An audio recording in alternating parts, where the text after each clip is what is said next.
नमस्कार दोस्तों, आप देख रहे हैं टॉप गुरुज। मेरे साथ मेरा नाम है रवि शर्मा। दोस्तों आज की वीडियो भी बहुत इंपॉर्टेंट होने वाली है, लेकिन आज का जो टॉपिक है वो है ईमेल मार्केटिंग से रिलेटेड। दोस्तों ईमेल मार्केटिंग को लेकर काफ़ी लोग परेशान होते हैं कि अपने वो कैंपेन्स चलाते हैं, वो ईमेल मार्केटिंग पे इतना वर्क करते हैं, लेकिन तब भी उनका ओपन रेट बेहतर नहीं होता। दोस्तों आपको मैं बताऊंगा आज, अगर आप इन चीज़ों पर वर्क कर लेंगे तो आपका ईमेल मार्केटिंग के अंदर ओपन रेट भी बहुत बेहतर हो जाएगा। दोस्तों करते हैं इस वीडियो की शुरुआत।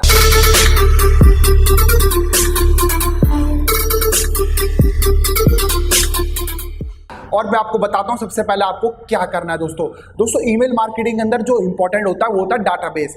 दोस्तों डाटाबेस अगर आपने कहीं से परचेज किया है और आप उस डाटाबेस पे लगातार अपने यूजर्स को या फिर अपने कस्टमर्स को आप लगातार मेल भेजे जा रहे हैं और तब भी आपका ओपन रेट बेहतर नहीं हो रहा है, तो ये सबसे बड़ा कारण है। दोस्तों डाटाबेस कभी भी आपको खरीदना नहीं है। अगर आप खरीद के लेंगे तो परचेज उसमें आपको नहीं पता कि भाई कैसा डाटा है, आपको ही नहीं पता होगा तो फिर वो यूजर्स कैसे उसको ओपन करेंगे। डाटाबेस आपको खुद क्रिएट करना है। खुद क्रिएट कैसे करेंगे?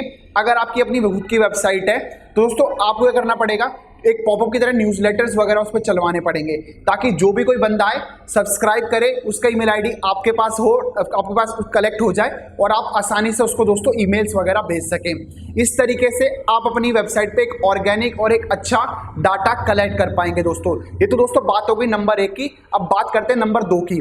नंबर 2 पे क्या होता है, जिस भी कंपनी से आप अपनी ईमेल सर्विस ले रहे हैं, चाहे आप बात करें मेलरलाइट, मेलचिम्प, सेंडग्रिड या फिर और कोई कहीं से भी आप अपनी ईमेल सर्विस ले रहे हैं, तो इनका बात जरूर देखिएगा। इनका बात मतलब इनके रिव्यूज जरूर चेक करिए कि इनके रिव्यूज कैसे हैं ऑनलाइन। इनको जिन लोगों ने यूज किया है वो अपने रिव्यूज कैसे बता रहे हैं, अच्छे हैं, खराब हैं, बहुत अच्छे हैं। बहुत चीजें होती हैं, बहुत लोग क्या करते हैं, सर्विस ले लेते हैं, लेकिन वो सर्विस के लालच में आके वही फ्री में मिल रहा है, भाई मेरा पैसा कम इन्वेस्ट हो रहा है। नहीं दोस्तों, अगर आप कोई भी पेड सर्विस ले रहे हैं, थोड़ा अगर आप खर्चा कर रहे हैं 100 रुपये, तो 100 का 150 या 200 सही। मैं एग्जांपल दे रहा हूं, इतने में नहीं मिलेगा, मैं आपको एग्जांपल दे रहा हूं, थोड़ा खर्चा ज़्यादा सही। लेकिन दोस्तों आपको चीज़ लेनी है अच्छी, जो आपके बेनिफिट्स, जो आपके बिजनेस को ग्रो करने में बेनिफिट्स कर सके और आपका ओपन रेट सुधार सके। ईमेल सर्विसेज आपकी बहुत डिपेंड करेगी। अब दोस्तों बात करते हैं नंबर 3 की। नंबर 3 पे जो आता है हमारा डाटाबेस आता है। डाटाबेस आपको हर 3 महीने बाद शॉर्टलिस्ट करना है कि भाई ये लोगों के साथ मेरा ओपन रेट कभी अच्छा नहीं रहा, तो मैं इनको हटा देता हूं, मैं नए लोगों को इंक्लूड करता हूं, फिर इनके साथ टेस्ट करता हूं मेरा ओपन रेट कैसा रहेगा। आपको हर 3 महीने बाद अपने डाटाबेस को शॉर्टलिस्ट करना पड़ेगा। ऐसा नहीं है एक बार आपके बंदे किसी ने वेबसाइट पे सब्सक्राइब करा, आप उसको कंटिन्यूसली मेल भेजे जा रहे हैं और अपना डाटाबेस पे बिल्कुल ध्यान नहीं दे रहे हैं। आप सोच रहे हैं ओपन रेट मेरा थोड़ा ठीक तो आ रहा है, कहीं कम से कम पहले से तो अच्छा है, लेकिन आप उससे भी आपको अच्छा करना है, तो आपको डाटाबेस को हमेशा शॉर्टलिस्ट करना पड़ेगा, जो कि बहुत इंपॉर्टेंट होता है। दोस्तों आज की वीडियो में बस इतना ही।